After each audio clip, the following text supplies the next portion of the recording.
Hello and welcome to the Sock Puppet Dragon Workshop. We are going to be taking a sock and turning them into dragons. My name is Robin. I am a puppeteer and puppet builder, and I do a lot of work with socks. The reason I've chosen dragons is because there's no wrong way to do a dragon. You can do whatever you like, and no one can tell you that's not what a dragon looks like. You can say, have you seen one? There's one right there. This workshop is going to be about 45 minutes long. Do not feel obligated to finish your puppet in that time.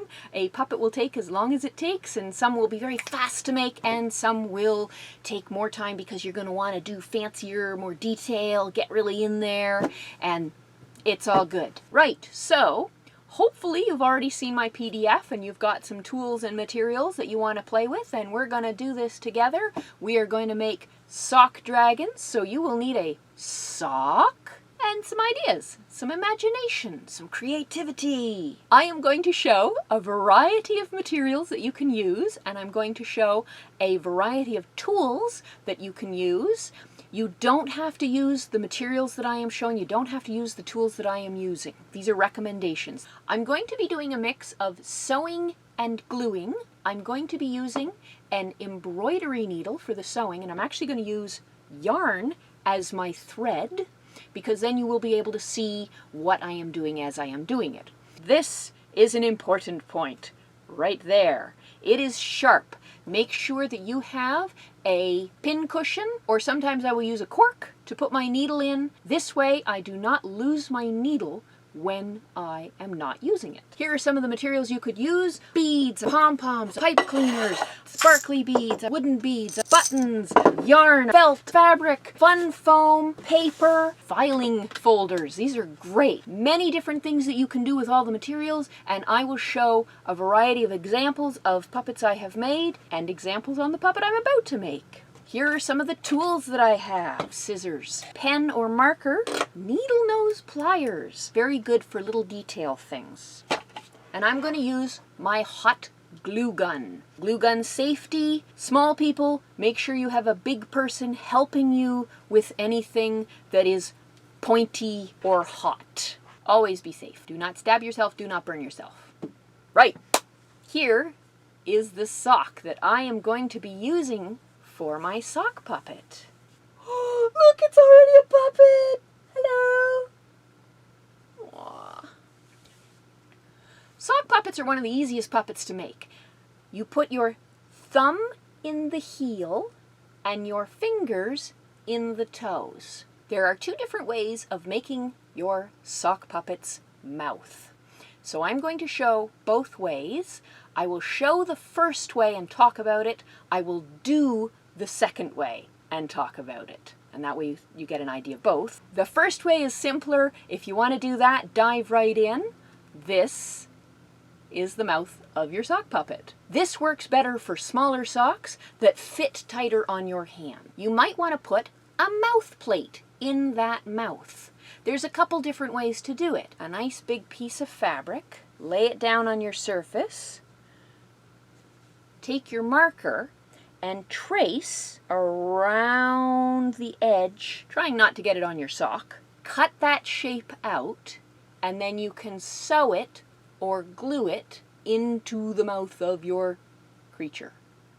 You could use felt for this, fabric, cardstock, paper. Okay, so I'm going to do a sample mouth plate for the first type of mouth. I am tracing around my shape. I did it with pencil so I wouldn't get any marks on my sock. I am drawing a better version of that shape with my marker so that when I cut it out, it's easy to see it. Sock puppets tend to have a bigger upper mouth and a smaller lower jaw. So there's the mouth of my sock puppet. There's my sock puppet.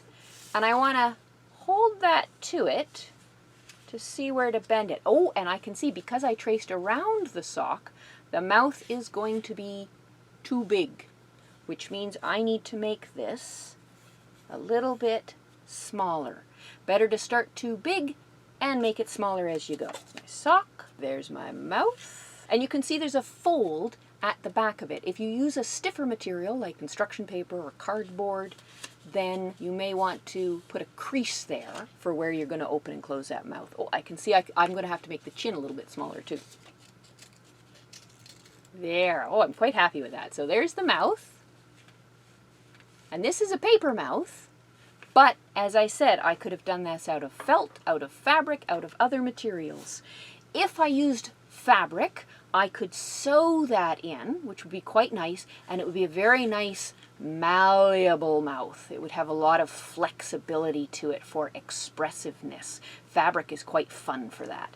If it's a paper mouth, it's nice and solid, so it has a very nice opening and closing feel, but it's a little less flexible. If you sew the mouth in, again, more flexibility, but this you could glue the mouth in. Now wait on the gluing, because I'm going to come to that. I'm going to show you the second way of doing the head now, because I want to show both. I'm just going to use one puppet and show you both ways. So now I am going to show the second way of shaping the head, and this is particularly good if you have a big sock that's kind of floppy on your hand. If the sock is too big, it's a little harder to use as a puppet. Although this might be fun to work with, you could do something with that. I'm going to show you a trick to shorten the nose by doing a fold in the top of the puppet's head. I'm going to pick up the sock and then I'm going to fold in to the sock there. I'm making a fold and I'm going from the side of the heel,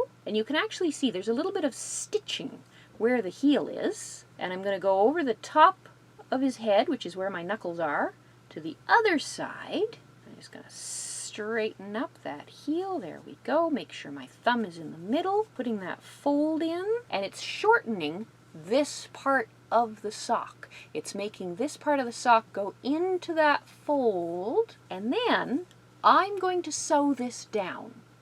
You can glue it, but I'm going to recommend sewing it flexibility. So I've got my fold where I want it, but when I pull this off my hand, I'm going to pull that fold out of there. So what I want to do is pin it with a great big safety pin. If you have a friend, perhaps someone bigger, get their help with the safety pinning. I'm being very careful not to stab myself with the pin, and I'm putting in 2 pins, one on either side, and I'm making sure I'm going through all the layers of sock and not my hand. All right, so I have pinned that fold. I can now take this off my hand and I'm going to put the sock onto a jar or can. This is recommended in the tools list, so I hope you've got this. I'm going to use the jar, and as I slide it off, the part where my fingers are, the nose of the sock, I'm going to slide that down over the can. The pins have kept my fold in place. Once I've got that onto the can or the jar that I am using, I'm just going to tidy that up. I'm getting all the wrinkles out. I'm making sure I can see where the heel is. I can see that little bit of fancy stitching right where the heel starts going towards the heel. I've got the heel here on the bottom. There's his mouth. And then these pins, they're kind of where his eyes and ears will go. And so that makes this his forehead. To sew, I am going to grab a color of yarn. Let's go with red. So my great big embroidery needle, my yarn, and I'll give a quick tip on a good way to thread a needle. You twist the thread or the yarn so that it's tight. You hold it so only the tiniest bit is sticking out between your fingers, and then you gently rock the needle onto the thread. Once you've got a bit of thread through the eye of the needle, pull it, and your needle is threaded. I'm going to use about an arm's length of thread, and I'm going to double it. So this is about an arm's length, and then I'm going to have 2 lines of thread to work with. I'm going to tie a knot. So I've tied a knot in the end of my thread. I'm going to start at the point of the sock where the fancy stitching for the heel is, and I'm going to lock my thread. I'm going to go through the sock, and before I get to the end of my thread, I'm going to leave a little loop there, and I'm going to go through that loop, and I'm going to pull tight, and I have locked the thread. I've got a couple little bits of yarn sticking out. I'm going to leave those there. They're going to become whiskers. And I might add more whiskers to my dragon. I don't know. We'll find out. As you are sewing, make sure you go through the nose part of the sock and the head fold of the sock. So nose, head.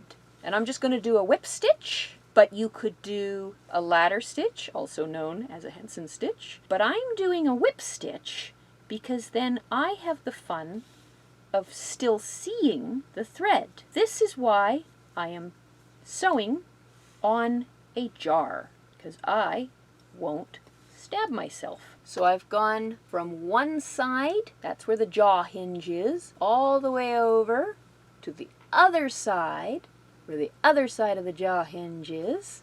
There's the mouth. I definitely don't want to sew that mouth shut. One more stitch, and I'm going to tie my knot. I tie the knot very similar to the way I locked the thread when I started. I'm going to go through a little bit of sock, just a little bit, and I pull the thread, and I've got a loop there, and then I'm going to go back through that loop and pull it tight. I'm going to do that 2 or 3 times. This time I'm going to go just through the thread. Pull it tight, and that's pretty good. And I'm going to leave a little bit of yarn to be my whiskers. Now I have to do one more thing before I can take this off the jar if I want to try it on my hands. I've got to take the pins out. That's the front of his head, but this is the back of his head. I now have to sew the back of his head the exact same way I sewed the front of his head. It's a little trickier because you can't see the fold, but you can feel it with your fingers. That's where I'm going to start sewing. So, knot in my thread. I'm going to lock the stitching again through the loop, a whip stitch up over the top of his head to the other side. I don't want to sew underneath because I still need to be able to get my thumb in there so that I can open and close his mouth. As I sew, I'm making sure that I am going through the top part of the sock and the bottom fold of the sock and sewing those together. This is a little more complicated than the first way I showed you with just having the sock on your hand. Having the little fold there means a little more time to make the sock, but it has a few advantages. It tightens up the face a bit. You can make a bigger sock fit a smaller hand. All right, I've gone over the top. I'm stopping there, and I'm tying a knot on this side now. Trim it, and there, he's got a couple of little red whiskers. I'm going to take the sock off the jar now, and you'll see the new shape I've created. It's very similar to the first type of head. The main difference is a shorter nose, a bit more forehead here, and a deeper mouth. I'm going to show you a neat thing you can do with this. Depending on the size that you've made this fold, if you have some stuffing, and you can use old sock scraps too for stuffing, and in where his jaw is, you can slide the stuffing. And I'm just smushing it in there. I'm going to do a bit on this side, and now a bit on the other side. I'm going right in where the jaw is. Sometimes it takes a bit of smushing to get the shape right, but I've now actually got a bit of a cranium, a bit of skull shape onto my sock dragon. So this is a neat trick you can do with this style of sock face. The other face is a little longer, it's a little flatter on the top of the head, it's a little easier to do. This one, it's a little harder to do, but you get this neat shape here if you want to put a little stuffing in there, and you get the deeper mouth. So now I could use the same mouth plate, and I could take fabric and sew that in. I could take paper and glue that in. I'm going to do gluing the paper in. I'm going to take the sock and put it back on the jar or can, and what I'm going to do is I'm going to open that mouth, and you can sort of see in the mouth where the fold is, where the bottom of his jaw hinges to the top of his mouth.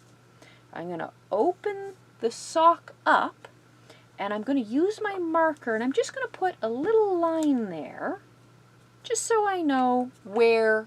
That's basically the back of his throat. I just want to know where that is. My sock also has some writing on it. It says, Happy Foot. I'm going to cover the writing with my piece of paper. So my paper has a little fold in it. That's the back of his throat. My sock has a little marking on it. That's the back of his throat. I'm now going to glue it in. If you have the fold, or if you don't have the fold, you glue the mouth in the same way.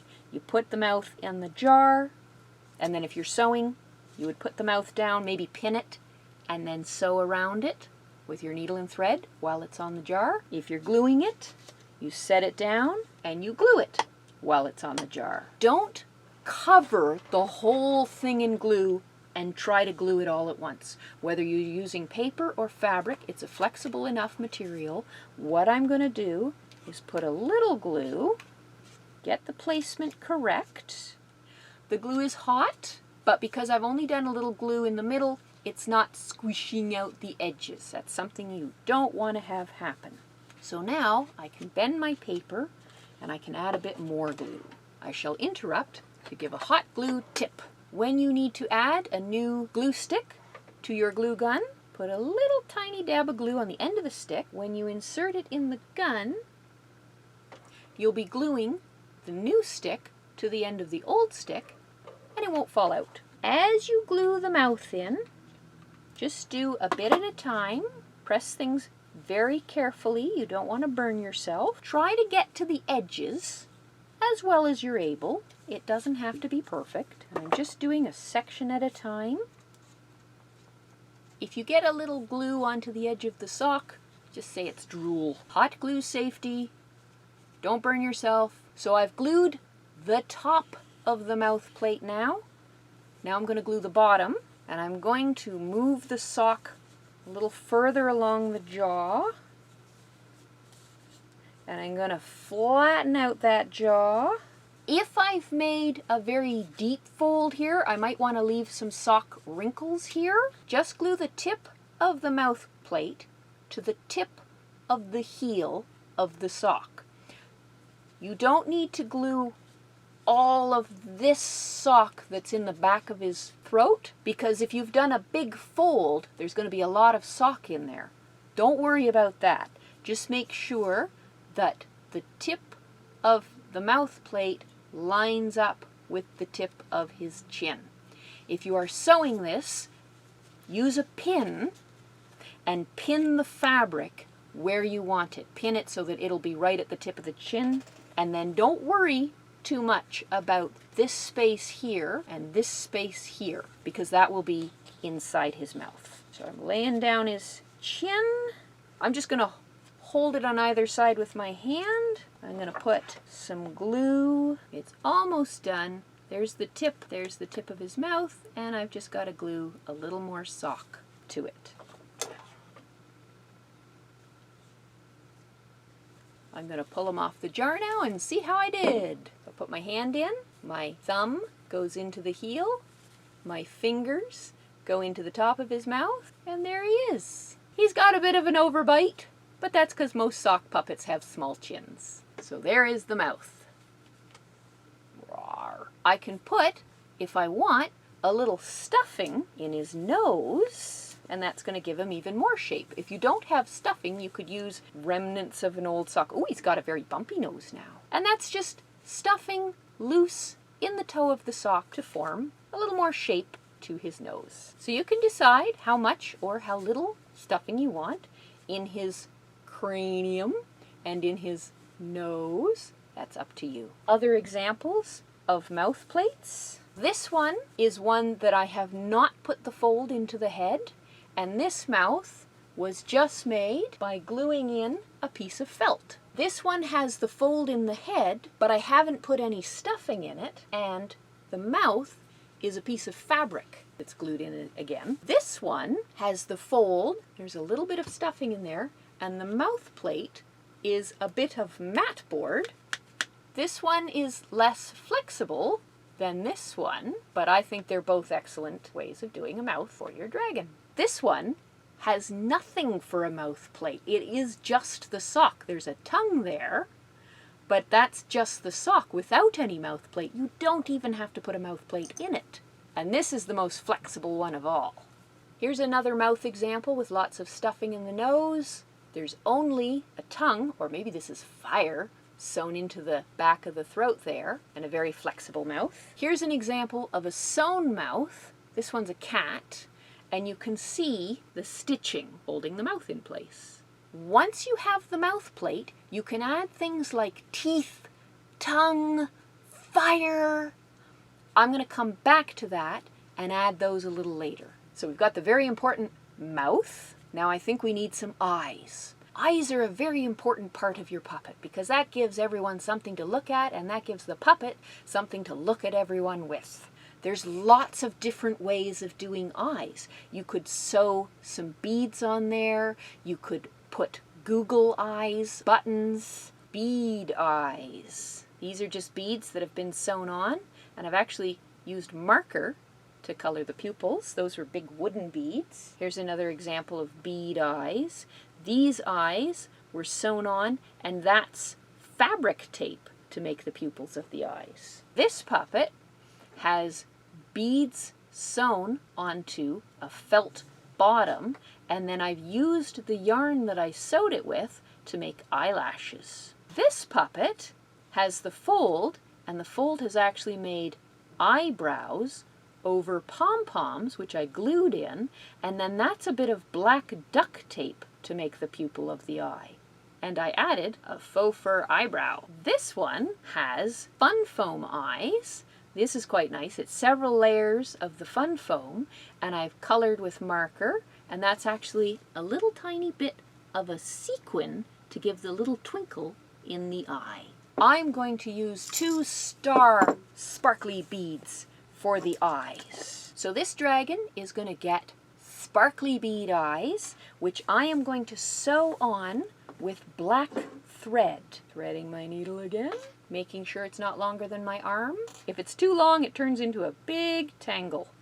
I want to decide where the eyes are going to go on my puppet. I'm going to put the puppet on my hand, I'm going to have a look at it, and I'm going to move the position of the eyes around until I have a placement that I like. And I'm just sort of imagining how it'll look on both sides. I like it there. I'm going to put a little dot right where I liked that eye. Another dot on the other side. Now I'm going to put the puppet back on the jar, and I'm going to sew those eyes on with black thread, and I'm going to use this thread as eyelashes for my puppet. I haven't tied a knot in the back of the thread.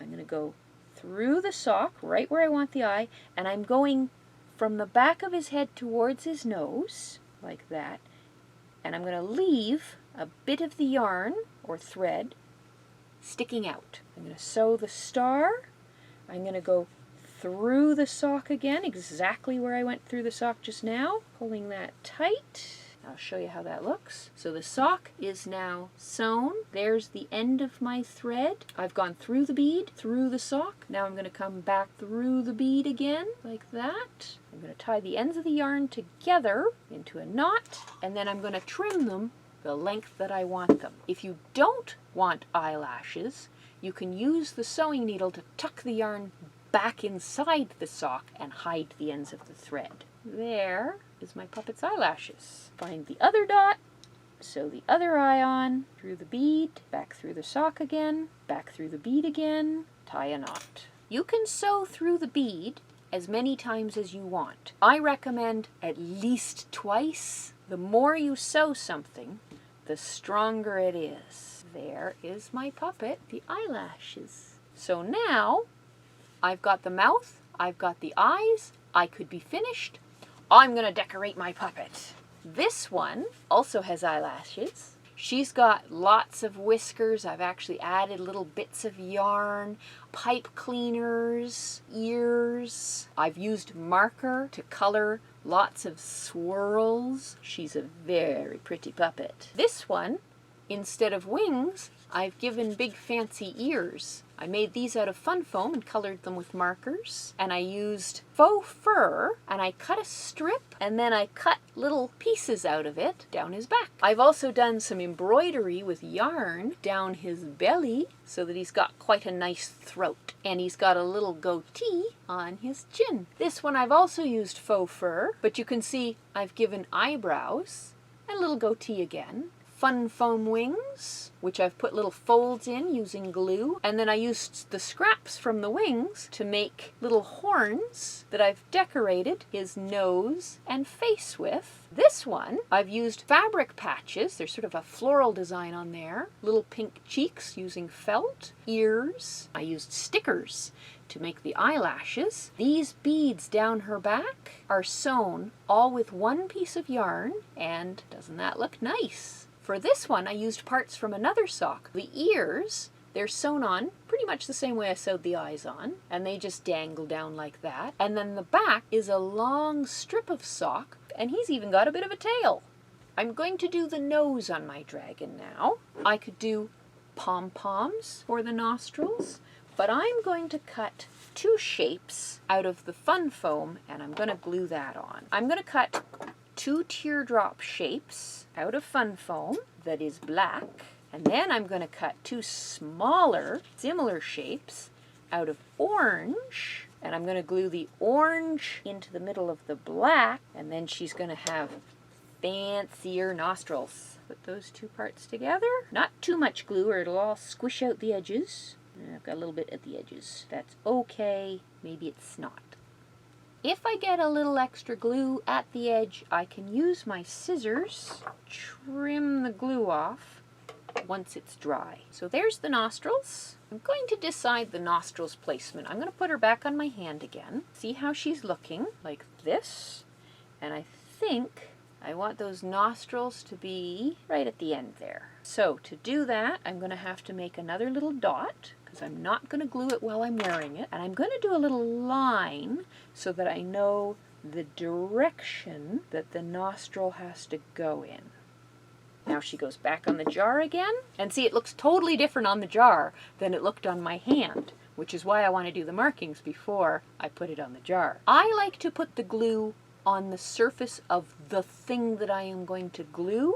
I don't like to put the glue on the surface where I'm going to glue, in case I put too much glue there. So there she is so far. I think she needs some wings, some ears, some horns, and I don't know what I'm going to do till I do it. This is part of the fun of a dragon, is you just go with it. And the ideas will change as you make things, as you cut things out, as you see how they work. It's an evolution. So I think that my dragon needs some ears. And I do really like those sort of pointy upwards horse-like ears. So I'm going to give her some of those. And I'm going to make them out of felt. So I'm going to give her 2 colored ears. I'm going to cut that teardrop shape again that I like so much. I am freely cutting the shape, but if you want, you can draw the shape before you cut it. That helps you to follow the lines as you cut. Looks kind of like a leaf. Now I'm going to do the orange one. I'm going to glue the orange into the green, but I could also sew the ears together. With felt, you don't want to use too much glue because the glue will go right through the felt. So I'm putting a thin layer on, and I'm using the nose of the glue gun to smear the glue so that it's a bit thinner and not too thick. So I've now got 2 leaf-shaped ears, and I'm going to fold them at the bottom by pinching that together. Since I have glued them, I have to keep gluing it.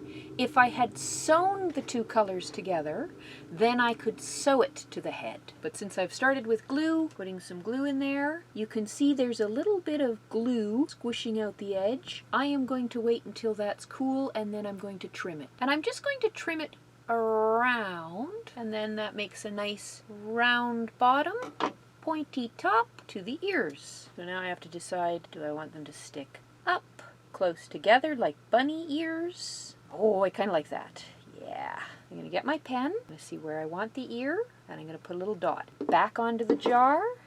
While she's on the jar, she's got a bit of a moose look to her. So I think she's gonna need horns or antlers. Let's see what I've got. Pipe cleaners. So pipe cleaners can be a little bit tricky to add to sock. Sock is a very loose weave, so you'd think you could just stab the pipe cleaner in it and go through the sock and stab your way out of the sock and have a horn that goes through the sock like that. That would look pretty good. But Pipe cleaners are actually two wires twisted together. So sometimes the two wires want to separate and go on either side of one piece of thread part of the sock. So what I'm going to do is I'm going to poke a bigger hole in the sock, and I'm going to use my awl for this.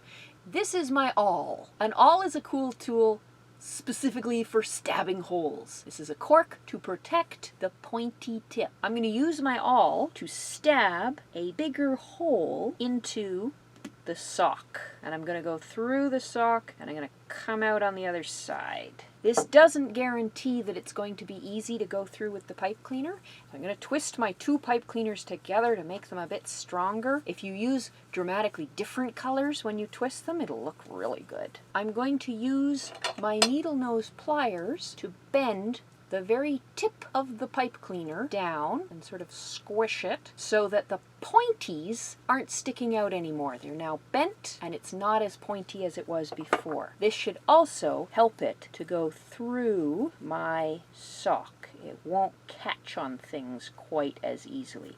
There's a lot of stuffing in this sock, so I'm having a little trouble getting the pipe cleaner to move through it, but I'm being persistent, I'm being patient, I'm gently wiggling it, and success! I've gotten the pipe cleaner to come out the big hole that I made on the other side. If you had trouble getting it through the holes, this is another way you can use your needle nose pliers, is to reach through the hole, clamp onto the end of the wire, and then pull it with the needle nose pliers through the hole. Tiny, delicate needle nose pliers are really handy for that. So now I've got two antlers on my dragon. I could do spirals like that, take a pen or pencil and wrap the pipe cleaner around it to make spiral horns like that. What else do I need? I think this dragon needs some teeth. You can glue teeth into the mouth. These were made with fun foam. I could have used paper or cardstock. These teeth are quite fun. Because I sewed the mouth, that means I can sew the teeth in. If you've glued the mouth, you should glue the teeth in. If you've sewn the mouth, you can glue or sew the teeth in. These ones are beads, and I've sewn the beads in the mouth the same way I sewed the beads down her back. While I've got it on the can, the mouth is nice and open. I'm going to cut out some teeth. I'm going to use fun foam. So I've cut out 10 little teeth, but they are very little, and I don't want to burn myself with the hot glue. So I'm going to use a piece of masking tape. I'm going to stick the masking tape onto the tooth. There's the tooth. I'm holding the masking tape with my fingers. And now, put a little dollop of glue. Not too much glue, just a tiny bit. Stick that tooth right there in that dragon's mouth. I'm going to peel the masking tape off very slowly and carefully. If I peel the tape off too quickly, then the tooth will come with it, because the glue won't have dried yet. It would be fun to do a whole mouthful of teeth. I might come back and do that. I'm using the same piece of tape to glue each tooth on. This piece of tape will last me till I'm done. There's my puppet's mouth so far. I've used my marker to color in the back of the throat. So there's the mouth. And I want to add a tongue of some sort. I don't really need a tongue, but I like a tongue. I'm going to use some red felt. I think I can do it without the jar. I'm only going to glue the end of the tongue. Put her on now. Get the shape of her right. Pull her down my arm. And there she is so far. I'm going to give a little decoration, little red beads in with red thread along her body. I'm going to put her back onto the jar, and I'm going to start right at her nose and work my way back. So I have decided I don't want a big whisker sticking out the end of her nose. So I'm going to tie my knot, but I'm going to tie a bigger knot, something big enough that it won't come through the sock, and I'm going to go right inside her head. I'm going to hold the sewing needle with my fingers wrapped around it. I'm holding it with my thumb and my fingers are carefully wrapped around it. And I'm going inside the sock. I'm being very careful, and I can see the point of my pin coming through the sock. And I'm just going to make sure it's centered, and then I can pull that through, and the big knot will keep it from coming all the way through. I have hidden the knot inside the sock. Now that can go back onto the jar, and I'm ready to start putting the beads on. I'm going to string the bead, sew into the sock, go a little bit of distance, and pull tight. So there is the first bead. I'm going to do the next one, and I want to go in a straight line, and I don't want to pull this tight. I want to leave the line loose, because if I pull it tight, it's going to wrinkle up the sock and smush all the beads together. I want a little distance between each bead. I always sew carefully. I'm not worried about going fast. It's not a race, it's an art. Now I've gotten to the back of the head.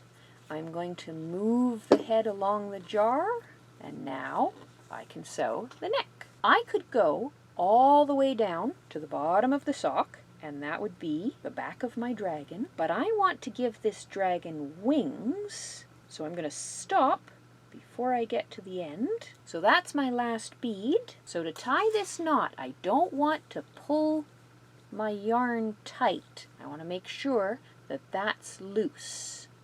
And I'm going to go through my yarn, my little loop, through the loop, and I'm going to pull that tight by holding both sides of the yarn. That way I'm not tightening the whole thing as I tie the knot. And I'm going to trim my yarn so I have a bit of a tail. And I'm going to put my needle in its little cork so that I don't lose it. Let's see how he's looking.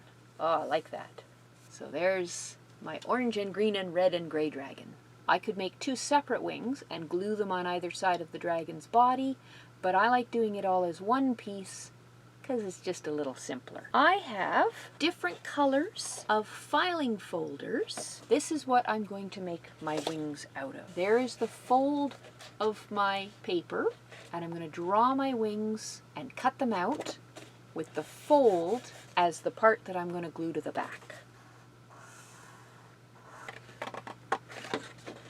Wings. And those are going to get glued right there like that. But before I glue them, I am going to decorate them. It's much easier to do this before you glue this onto the dragon. I've colored in my wings and I'm ready to glue them onto the puppet. Where's my jar? Puppet goes back on the jar again.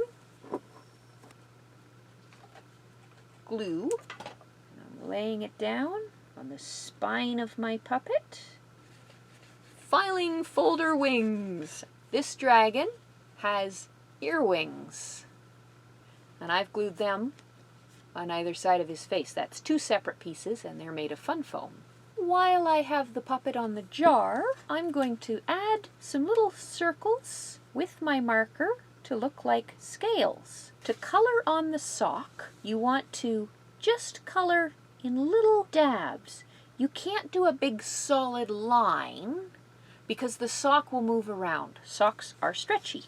So what I'm doing is I'm just sort of dotting little circles, and these will look like scales. I am very symmetrical with my dragons, but you don't have to be symmetrical.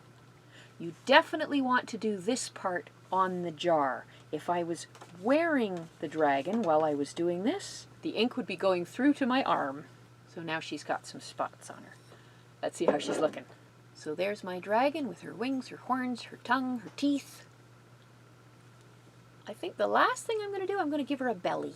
I'm going to use felt. So I'm going to make a belly for her. I could glue it, but I'm going to sew it because sewing gives me more flexibility. And I want to keep some flexibility there on her chin and throat. Just like it took time to sew there, it's going to take time to sew the belly. So she's back on the jar. I'm checking the shape that I want. Because I'm going to sew this instead of gluing it, I'm going to pin it down so it doesn't move or wiggle around while I'm sewing it. Twist, thread the needle. So I'm going to start at the bottom, and I want the knot to be on the inside of my sock. I'm going to make a bigger knot that won't come through the sock, and I'm going to go through both the sock and the felt, and then I'm going to start doing my whip stitch. If you are working with a friend or family member nearby, make sure you do not stab them with your sewing needle. My thread is getting twisted. I'm just going to untwist it. I hope my thread is long enough to reach. If it's not, I'll tie a knot, get another piece of thread, and keep going. I can take the safety pins out now.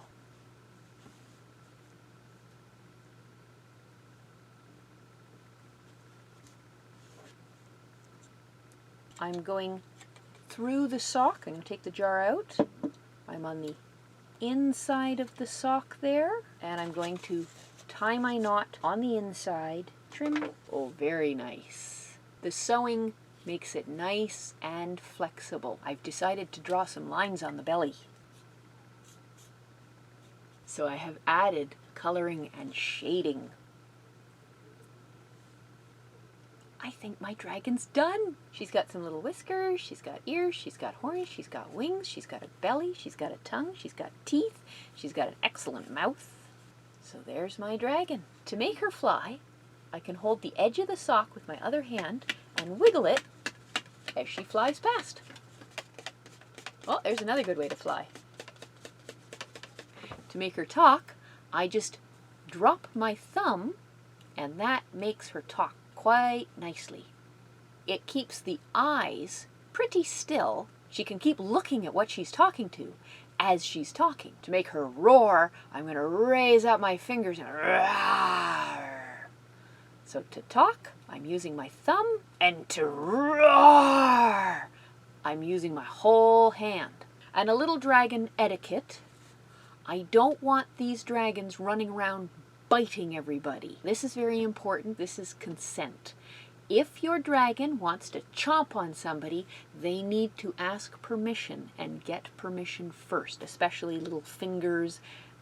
Don't ever bite noses. Don't put your sock puppets too close to your face, unless it's maybe to give a little kiss on the nose. Likewise, before you touch the dragon, make sure you either ask the dragon for permission or ask the puppeteer for permission, and get consent before you touch the puppet. Definitely ask permission before you try to stick your fingers into any puppet's mouths. Some puppets don't like that. And it's very important to make sure that you are respectful of your puppet, of your puppeteer, and the puppet is respectful of the audience. I hope you've had lots of fun. I hope you've had a chance to make a sock puppet, or this has given you some ideas to make a sock puppet, and I'm going to encourage you to send pictures of your sock puppet to me. If you could send pictures of your sock puppet to me, that would be very awesome. Thank you for visiting my studio and making sock dragons with me. Very last thing after you've made your sock puppet dragon is cleaning up the mess. It's important to put your sewing needle away safely and unplug your hot glue gun. Now I can clean up all the mess.